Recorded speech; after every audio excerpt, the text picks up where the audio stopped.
Gabriella Deyi, and I am the new host of the Logitech Talk series here at Logitech. Today, I'm really excited to start off our first episode with our first guest in honor of Black History Month because she is creating Black history every day. Leah Thomas is a writer, an activist, and also the co-founder of Intersectional Environmentalism. She has written publications with Vogue and The Good Trade. She also happened to be in our recent commercial for Super Bowl 55 alongside Lil Nas X. Welcome, Leah. Hi. It's weird to meet this way, so we'll just jump right in and make it normal. I'll ask you my first burning question. What was it like seeing yourself on TV during Super Bowl 55 alongside Lil Nas X? Where were you? What were you doing? How pumped were you? Oh my God. Okay, so I was just so excited, and my family was all back home in St. Louis, and they were watching, and I don't know, like I just ordered a bunch of like vegan. I'm mostly plant-based, like vegan Super Bowl foods. I ordered way too much, and I was just having like a little solo party watching, but it was such a great moment just to be connected to everyone online and just calling and FaceTiming. It was just, yeah, like best day of ever. It was great. Absolutely. You can add that to your resume now. And I we'll talk about food a little later. You mentioned the ordering too much. I don't think that you could ever do that. But I do know that you're a foodie. So we're going to get into that at the end. Let's just jump right in. What is intersectional environmentalism? When I was studying environmental science and policy, I was also learning about intersectional theory created by Kimberly Crenshaw, which essentially explores the ways that we're really dynamic human beings and we have different aspects of our identities from race to gender to religion, so on and so on. And with intersectional feminism, I felt very comfortable. I don't know, in understanding that I shouldn't have to pick and choose between my blackness or my womanhood. They really kind of flow together. And kind of similarly with my environmentalism, I shouldn't have to pick and choose between being black and being an environmentalist. I should be able to explore the ways that identity might intersect with my environmental practice. So that's essentially what intersectional environmentalism is, a type of environmentalism that advocates for the protection of both people and planet, and it really investigates the who in the environmental picture of who is being impacted the most by climate injustice and how can we address those disparities. And speaking of the WHO, it's become really prevalent that BIPOC communities are the most affected, and I think that's something that we can really dive into during Black History Month. So, why do you think these communities have been left out of the environmental conversation for so long, even though they're the first to be affected and the most affected? Yeah, I think a lot of people honestly just don't know what environmental justice is. It's kind of complicated because when you think about racism or systemic issues, you don't want to think about the climate. It's like, okay, well, Mother Earth isn't racist. The climate's not racist. Like, what's going on here? But unfortunately, we are flawed and our laws are also flawed. And for quite some time, environmental protections didn't extend to communities of color in the same way. And even though, we have the Environmental Protection Agency, the Clean Air Act, the Clean Water Act, even with that legislation, race is the number one indicator of the majority of environmental injustices and where they'll be located. So that's why it's important to take a deep dive into that because race is one of the biggest determining factors. And we see that with toxic waste sites, landfills. We also see that with the presence of unclean air and unclean water. And yeah, it's not a coincidence. Unfortunately, some of these systemic issues also happen in environmental spheres as well. No, not at all. And when you were first entering this sector of activism, did you ever openly have this conversation with people, or do you think it was something that was a little more taboo when you would approach racism in these environmental circles? You'd be surprised. Like, I mean, the data's all there, like if you're studying environmental science and you can see the data, it says very clearly where environmental injustices are. But I think I have been met with quite a bit of resistance because, you don't want to think that people who care about the earth might not necessarily be advocating for, the equality of all beings. But, I think it's important to not stop at that initial discomfort of like, oh no, a couple things have gone wrong with environmental policy. Like, don't stop there. Take action instead. But I have faced some resistance from people who think it might be coincidental that certain demographics are impacted by environmental injustices the most. You know those stats all too well. You're a Chapman University graduate and you majored in environmental policy. And speaking of taking action, on May 28th of last year, you made a post to really drive this point home. And that post went viral. Can you tell us what that post said and what happened next? Absolutely. So, such an interesting time in my life, but I was working at Patagonia, the clothing company, and the pandemic hit, and I was furloughed from my position, like many others, with the intention of coming back. At the same time that there's this scary pandemic, there's also, as we all know, the rise of the Black Lives Matter movement in a major way. And being home, having more time on my hands, you can't really look away from the injustices that are happening. And I kept seeing things in the healthcare, sphere with COVID, and I kept seeing environmental justice things emerge and also social injustice emerging. However, when I, turned to my environmental peers, people that I had gone to protests with for the protection of endangered salmon, when the topic of endangered people, endangered Black lives entered the conversation, it was met with a bit of resistance and silence. And I just felt that I cannot call myself an environmentalist if I'm not advocating for the protection of all people, especially people who have historically been unheard. So I just thought, let me just create my own type of environmentalism. I don't know if anybody's going to come along with me. But I just hopped into Canva, no graphic design experience, and I didn't know what I wanted to say, but I wanted to say, hey, environmentalists, please stand in solidarity with the Black Lives Matter movement. I created a graphic. It had information about intersectional environmentalism, and somehow overnight, seemingly, there's 100,000 plus people following me, and it was just circulating everywhere, and it was really, really cool to see. Yeah, I really would say that that put you on the map for this journey that you've been on, which has been a really beautiful one. And that journey with Black Lives Matters goes back far beyond this one day that you created this post. You mentioned going back home, and I know you're from Ferguson, Missouri, which has really been touched intentionally and intimately with the movement, and that I heard that that actually encouraged your journey from the start. So can you talk about that a little bit? Absolutely. So I'm from Florissant, Missouri, which is a small suburb about 10-15 minutes from Ferguson. And I was back home because I went to college in California in that suburb. I declared my major actually as environmental science when I was home, and then I had 2 weeks until I was going to go back and begin my classes as an environmental science student. And unfortunately, that's when a black teenager, Michael Brown, was shot and killed not very far from my house. And when that happened, and just seeing the community question and mourn, and just it was just such a sad, sad time. It made me really think a lot about identity and how, I kept thinking, how could this not have happened? And it might sound silly, but that's what people do as they mourn. And I just decided, social justice and criminal justice reform is such a big issue.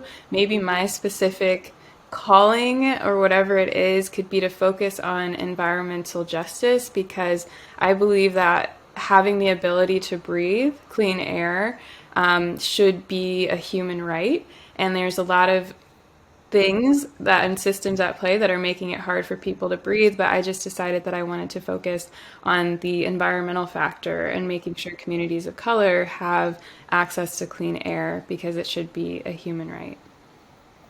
Yeah, absolutely. I would say that that's when you defied logic, to intersect the two with inspiration from the past and inspiration from your own life.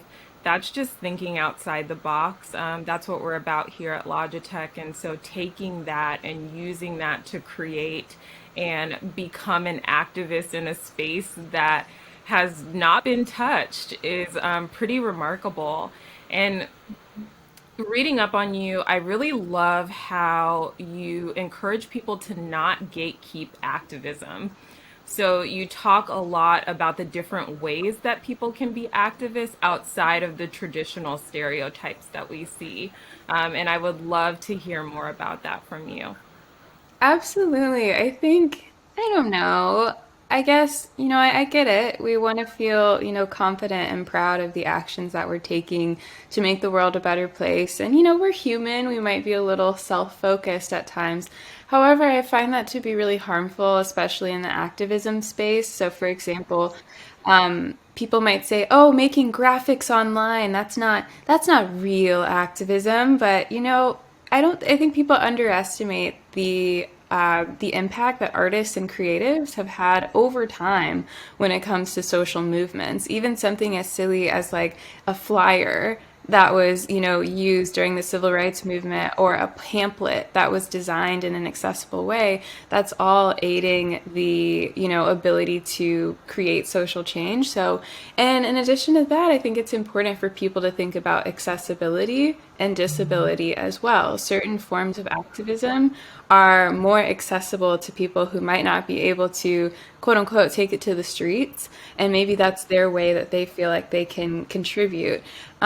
And I also think, I don't want to call them kids because I'm like Gen Z adjacent, but, they're on TikTok, they're dancing, they're doing all these things. And I think that plays one small part in just change overall. And if that's the way that they express themselves, then go for it. But yeah, I think less gatekeeping and more realizing that we can all play a part when it comes to creating change. Absolutely. I think the generation that we're all merging into, I call it Gen Z and Gen X kind of just colliding. The one thing that we have in common is visuals. We're very visual, and that's also the thing that has stayed common throughout many movements in history. I think about Martin Luther King's movement. I was just in Memphis, Tennessee recently, and the I Am Man posters that were created during that march are iconic. They've never left the museum. If anyone sees those, they know exactly what the movement was about, who founded it, who created it. So just you making that post is going to be iconic for years to Oh, come and help motivate people into the future of this intersectional environmentalism that we really need. So, when you oh. did embark on this journey, how was it received at first? How do you think it's being received now after a year like 2020? Yeah, I think when I first, I guess, created the post, and then the post was also accompanied by how I define intersectional environmentalism and also a pledge that people could take to be an intersectional environmentalist.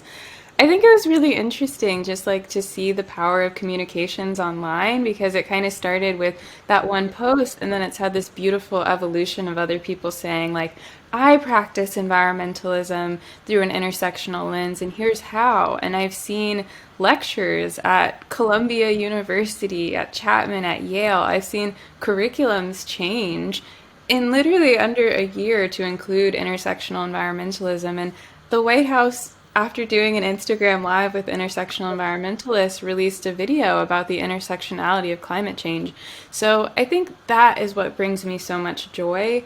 And that's what I'm fighting for is to help, I don't know, create a better environmental educational system so that all of these voices of people of color, people in the LGBTQ plus community, even religious leaders who have been a part of the environmental movement and sustainability history, I think learning about those people will only make the environmental movement way cooler, you know? So I don't know. I'm really excited about where we're at and where things are going. Never in my life did I think that an Instagram post could lead to an actual environmental framework, but I'm here for it. I'm here for it. Speaking of never in your life, I'm sure that you didn't think that your activism would cross paths with a tech company like Logitech. So I know that you have No. inspired many. I know that you've inspired many of our creators and our engineers who really work on the hardware, who work on the gear that you use to go out and be an activator with and be a creator with and inspire people with. And so, why are those brand partnerships like yours with Logitech? Why are they important?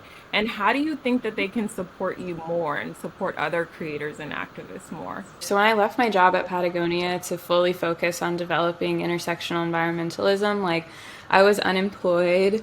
I was on unemployment like a lot of other people around the United States and around the world. There. Hey,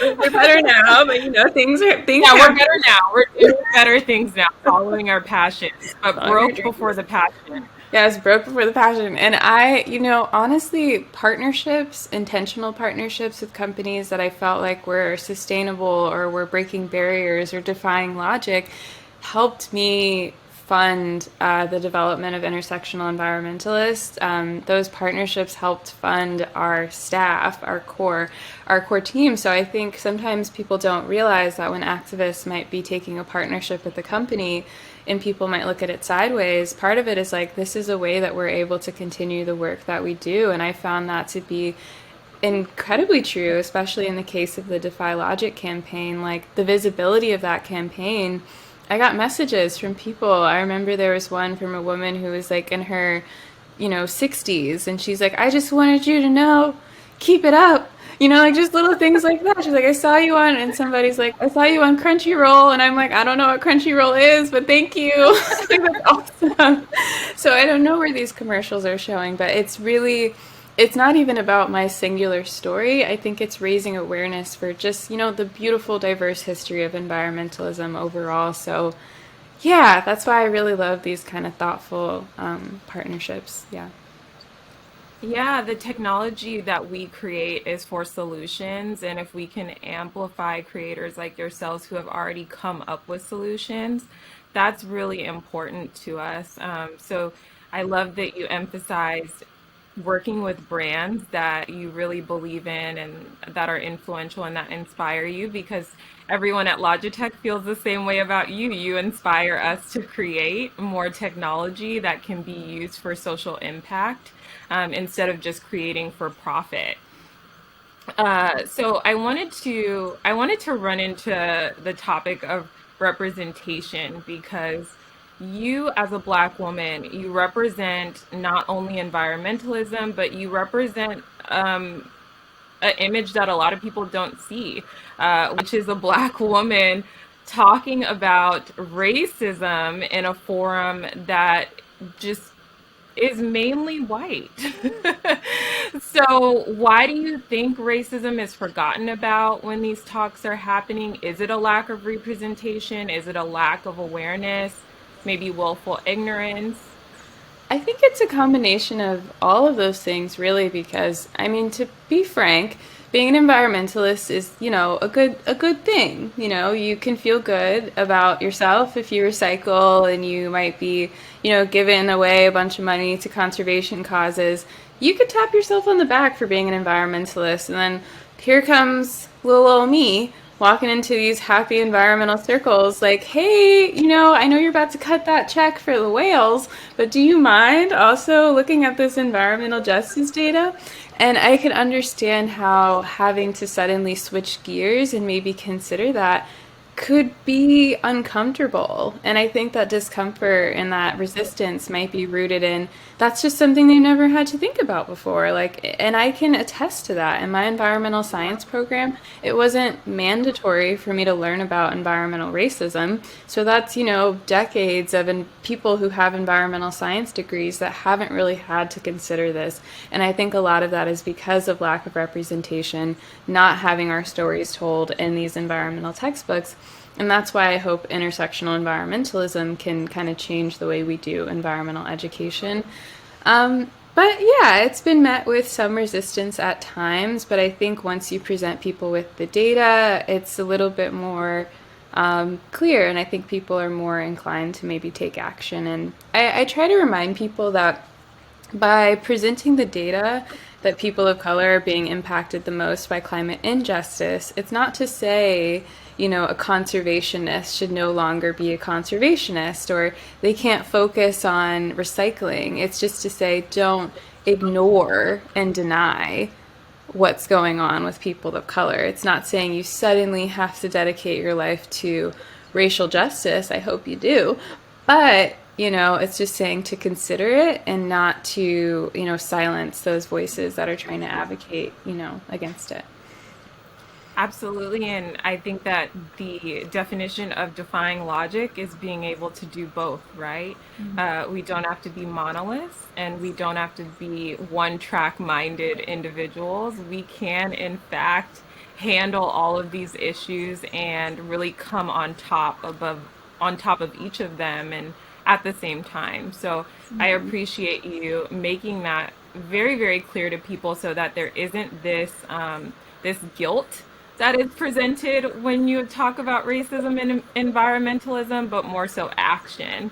And speaking of action, I'm sure you know, and many of us know, the Youth Climate March took off in 2019 with Greta Thunberg at the front of that, heading that. And she's a young European woman.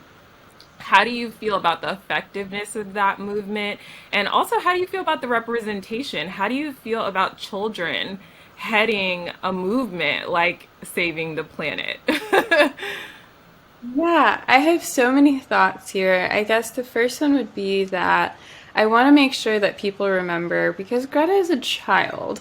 And I think it says a lot about society, like the fact that society and the media tends to gravitate towards one representative, and oftentimes they are white. And sometimes they overly focus on that person, both negatively and positively. And I feel bad for Greta sometimes. I'm like, oh, I feel bad. But I think I she know I has think about her at inspired. night sometimes, and I'm just thinking, how is she doing? That's a lot to take on for a young child. That's a lot of pressure, but I think she has inspired so many people all over the world, especially children and adults, to take action.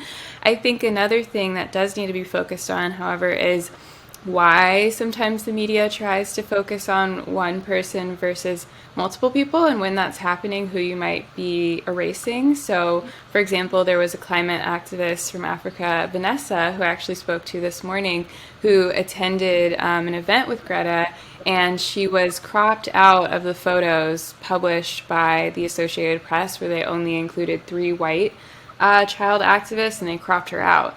So that, was kind of a media scandal of literally the press is cropping out black climate leaders that are doing, very similar things in their own communities. And that's something that needs to be addressed. So, yeah, I think, she's inspired a lot of people, but it is also important for us to do our due diligence to look at other climate voices who might not be receiving as much attention as well.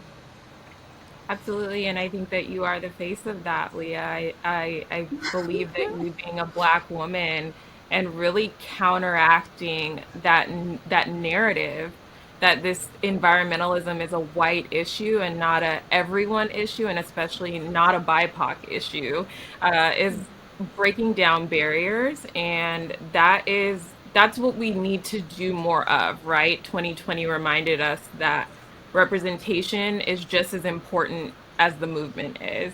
So, speaking of that, how can those who are on the front lines of environmental activism begin to include BIPOC communities in their work without you being there? Without me saying what to do. I think the first step is truly just unlearning, like just kind of getting reacquainted with environmental history. Like pick up a textbook that was written by an indigenous person, or pick up Black Nature, which is my favorite poetry book that has 100 years of poetry about nature written by African Americans. Like get acquainted, and it's also fun. That's a good place to start, because with that education comes curiosity, and with that curiosity comes, like, empowerment and taking action. So get acquainted with those stories, and then after that, listen. Listen, because I think a lot of times when people realize, oh, I may have accidentally left this community out of my activism, they jump into savior mode. Like, how can I save these people? How can I tell them what they need, what they want? But instead, listen. Maybe they're making Facebook posts. Maybe they have a GoFundMe that's specifically saying this is what our community wants. Ask them, how can I help, or what can I do? And then follow their lead, because there are so many BIPOC organizers that are out there. If you look, and a good place to start is on Intersectional Environmentalists. We have over 20 council members that are diverse climate activists doing, different things. So once you start finding these people, it's easier to get plugged into what's happening on the ground, and then just follow their lead and don't, try to overstep or reinvent the wheel. For sure, for sure. I think it's ironic that we isolate BIPOC communities from the movement, because if you think about the historical context in America alone of Black and Indigenous people, they were closest to the land, whether it was in the form of cropping the land, planting, any type of agriculture work.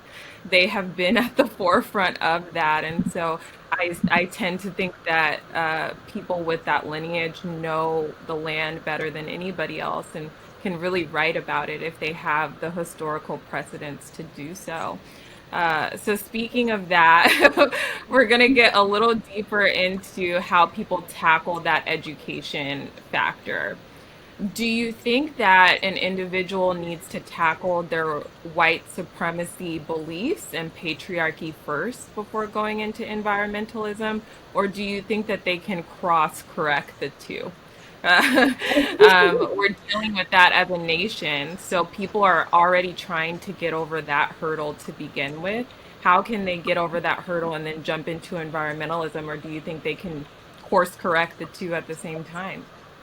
I think, and I'll use that word intersectional, we can get intersectional with it, and we can, tackle those things at once in some regards. And I guess looking at issues like, systemic racism and misogyny, for me, I think it's easiest to see, like, oh, racism flows through the healthcare industry, the educational system, the environmental field, and kind of seeing it as like a common thread that needs to be dismantled in all of those places, and kind of keeping it in mind at the same time. Because sometimes if I think, okay, I got to focus on environmental stuff today, healthcare stuff tomorrow, this the other day, it feels really overwhelming. So I think that's a good place to start, just like seeing how it might show up in those different areas. What are some of the biggest misconceptions that you've come across when explaining that to people, that they can do both and it can be done?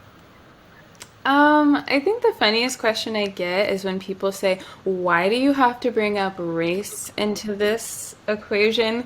And I usually just say the same thing to them. Why do you not bring up race in this equation? Think about that, because I think sometimes it's like an aha moment where they're trying to get me, like, well, if you didn't think about it, it wouldn't exist. And I'm like, I don't think it works like that.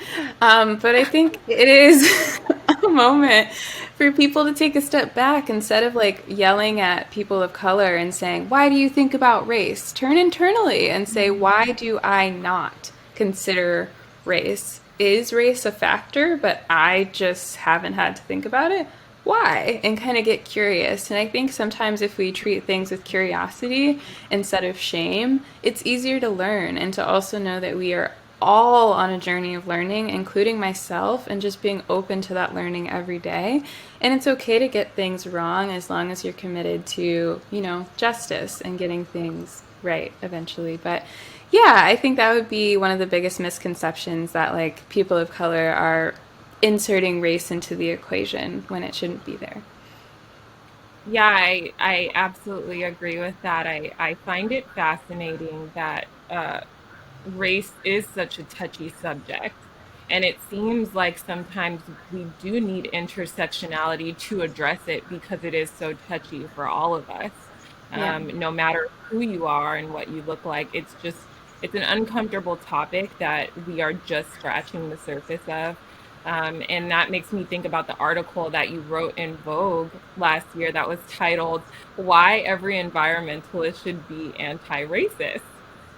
I really wanted to talk more about that article with you for anyone who hasn't read it, and why the emphasis of being anti-racist is so important versus simply not being racist. Yeah, and I think this was Angela Davis and maybe a couple other people who I can't think of off the top of my head that have helped me like understand the importance of anti-racism, because a lot of non-racist environmentalists back in the 60s and 70s who helped create the Environmental Protection Agency, they were more than likely not racist people. However, the policies that we see today are low key, high key, a little racist. so, Right. Love so that. It's just like it's in there. It's in there. it's not adding up. So you're like, okay, if these people are not racist and they're relatively good people, but there's still racist systems that are happening in healthcare and the environment and so on, something's not adding up. So I think it's not enough just to passively be not racist.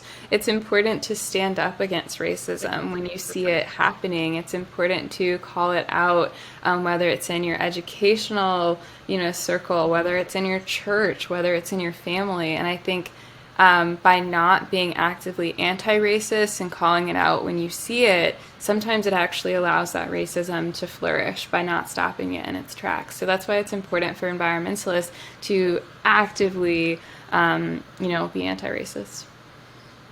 Yeah, it's an incredibly fascinating thing to hear people say, uh, "I'm not racist," because we really live in a society that hasn't addressed racism, so it seeps into everyday life, like you said, and it's so important to call it out so that it isn't a part of environmentalism and it isn't a part of all of the injustices that we face, and the more we address it, the less it becomes a fabric of our society. And speaking of that environmental culture, you're from Ferguson, Missouri. I am in Madison, Wisconsin. However, I grew up in California, and I think we can both identify with the fact that environmentalism is very different between region to region. So how how can we start those conversations in the different regions that we're in, specifically in America? How do we counteract the difference in cultures? Yeah, I mean, I think it's tricky, and I guess growing up in Florissant, that suburb outside of St. Louis, it's just different. Like I would pass by farms on the way to a suburb. Like, Ferguson Florissant area is really diverse. Some of it's really suburban, some of it's kind of urban, some of it's also just a casual farm here and there. So conversations about sustainability might look different. However, the US and the South in particular, you do still see a lot of environmental injustice issues there, especially when it comes to the placement of toxic waste facilities all over the Midwest, all over the South. So I think that's a good place to tackle environmental injustice. But yeah, in California, I think people are just a little bit more open. I'm not sure if it's just the demographics of people in California always being outside and having access to all of these beautiful, like the mountains and the ocean and all that. But yeah, the attitudes are really different. People seem to really gravitate towards living sustainably in California. Yeah, that's very true. I think having a closer access to open nature and not just man-made nature is very important in gearing your attitudes towards protecting it. So that makes me want to ask you, I wonder what people in inner cities who are very isolated from open nature, what can they do? What is their first what is their first step to action when it comes to living in an area where they just don't have that much contact with nature to be passionate about environmentalism the way that you are?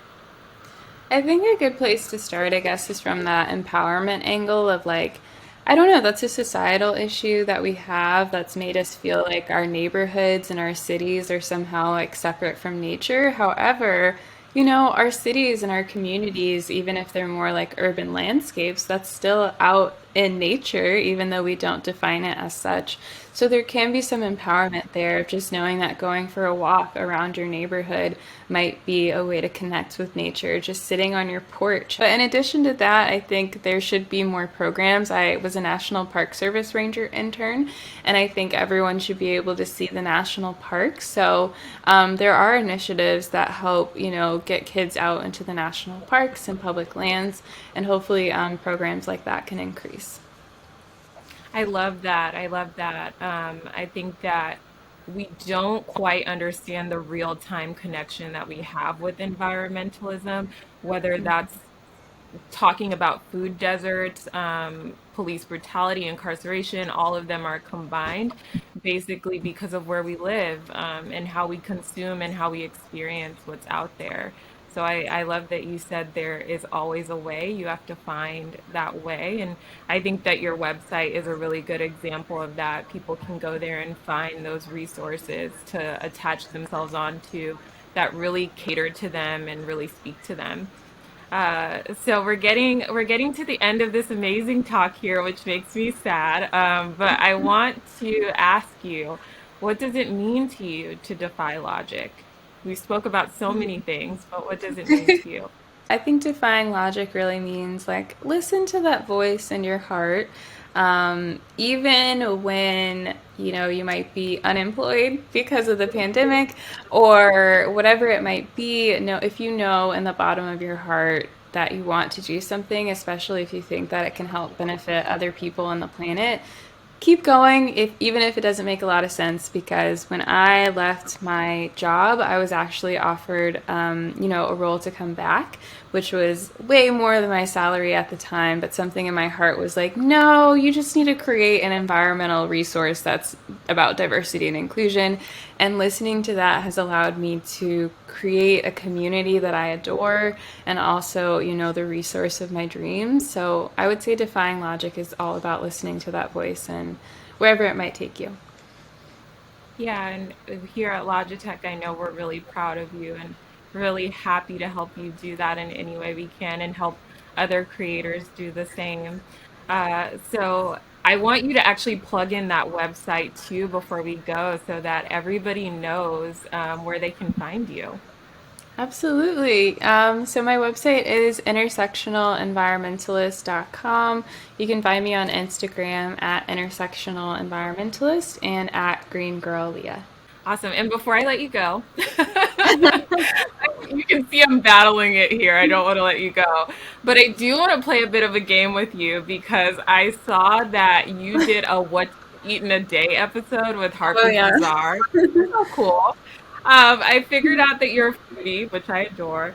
I think that most people wouldn't think that you enjoy some of the things that you do simply because of the stereotypical picture that we tend to paint in our minds as a society of activists, especially Yeah. environmental ones. So we're going to do a little fire round of this or that with food. Okay. Are you okay with that? Yeah, that sounds great. All right. So I know that you will like this one because we both have Midwest ties. So ranch or ketchup? Oh my God, ranch. Like what?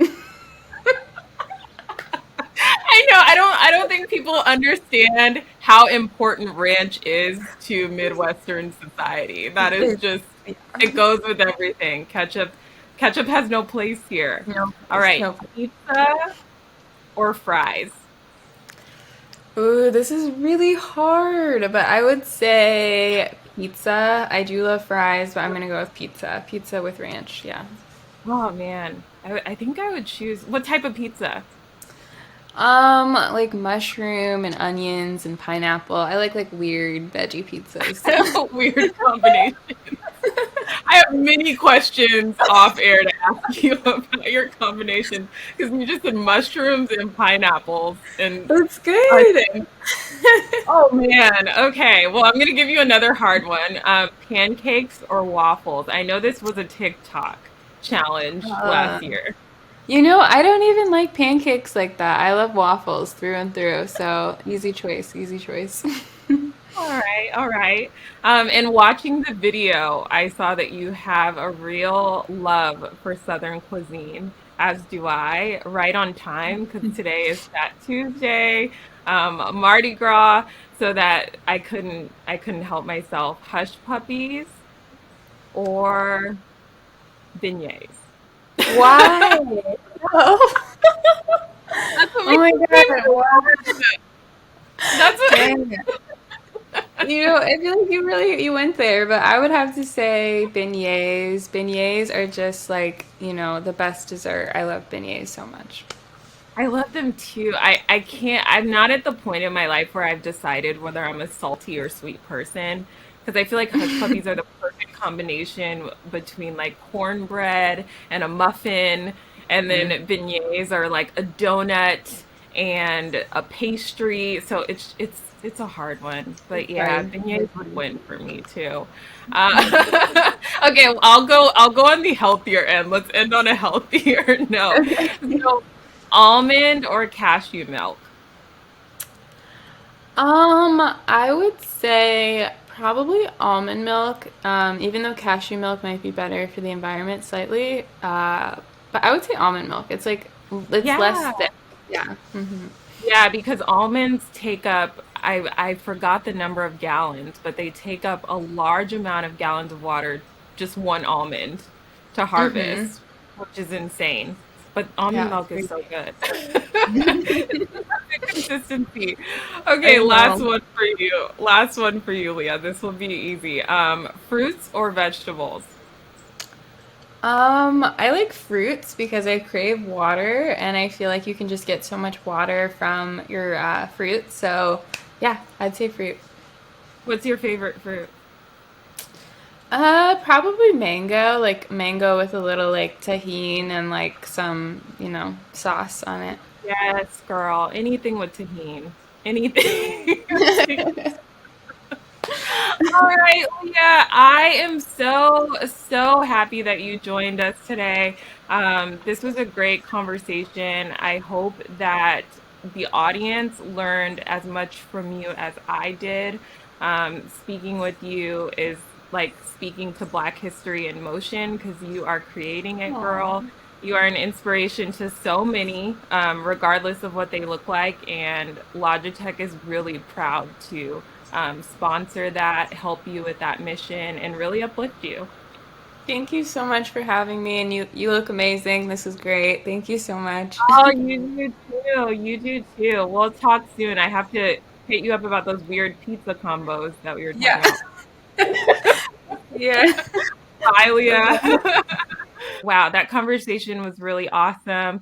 You can find Leah at Green Girl Leah on Instagram, and you can also find her website in Intersectional Environmentalist.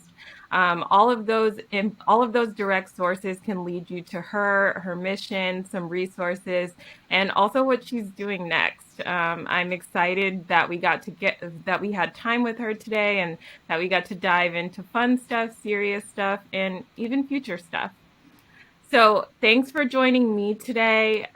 Please be on the lookout for our next episode in this series. I think they're only going to get better from here. My name's Gabby, and I'm the host of LogiTalk. See you soon.